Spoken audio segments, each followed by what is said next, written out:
Hey everyone, and welcome back to Practically Zero Waste, a podcast for making zero waste living as practical as possible.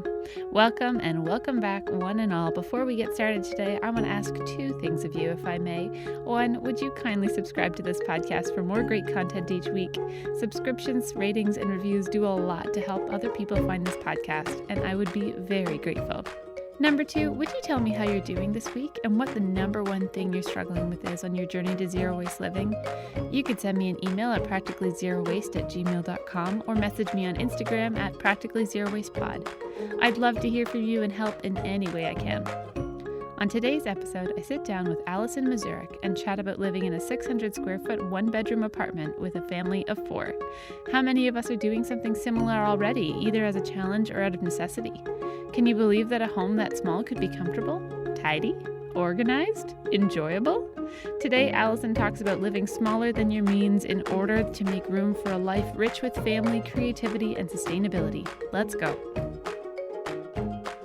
Tell me a little bit about your home. Yeah, so we live in a one-bedroom apartment in Vancouver in the Mount Pleasant area, which is just outside of downtown, but still very central Vancouver. Nice. And we've lived here for quite a while now, like 9 years, I think. Oh, wow. Yeah, and I bought it with my husband before we were married, and then since then we've had 2 kids. Yeah.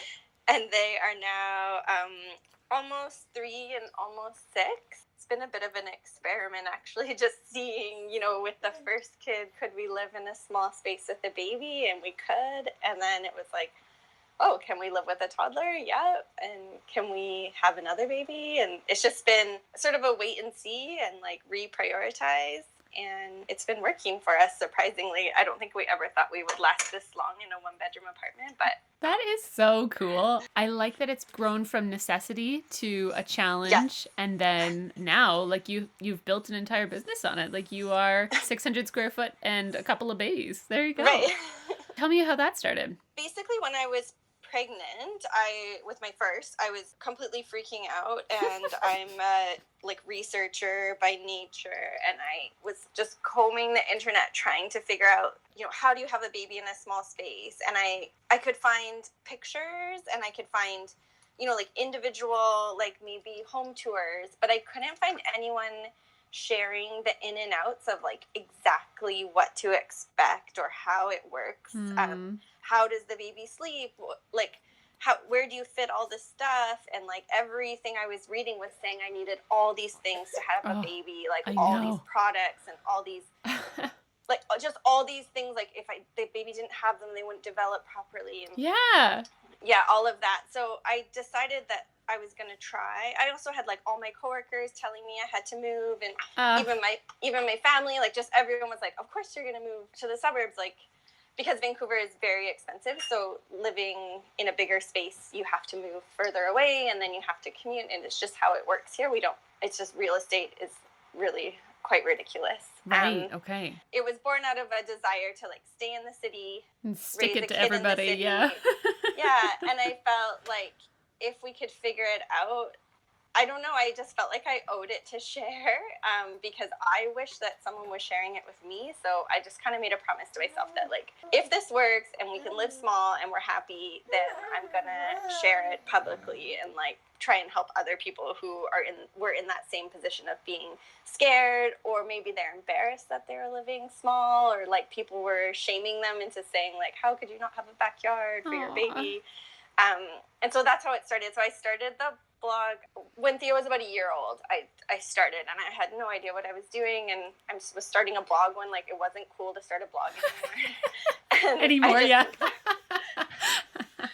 It was 10 years after it was cool. Yeah. And I just thought, at least it's going to be my space on the internet that I'm in control of, and maybe it might help a few people. And then I've just kept doing it because it's actually brought me a lot of positive things, a community of people that are supportive, and I'll get messages and emails of people saying that it helped them. So I can't really stop.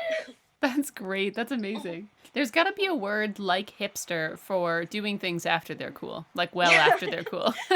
Vintage? Late adopter, yeah. I don't know. Yeah. Something was cool 10 years ago, and so now you like it. No. That's awesome. And I love that so many people that I've talked to have emphasized the importance of a community, and I just love that that's what you're getting out of this, and you're able to provide information and resources and experience to all these people who are searching for how to do this. Because Yeah. tiny living is becoming not just a challenge for a lot of people, but also necessity. So, Yes. so what do people do who reach out to you? They're looking for advice. Are they kind of in similar situations? Definitely people in Vancouver are in similar situations where they can't afford more than a 1-bedroom or a small 2-bedroom, and they, need creative solutions to figure out how to stay in their space with their kids.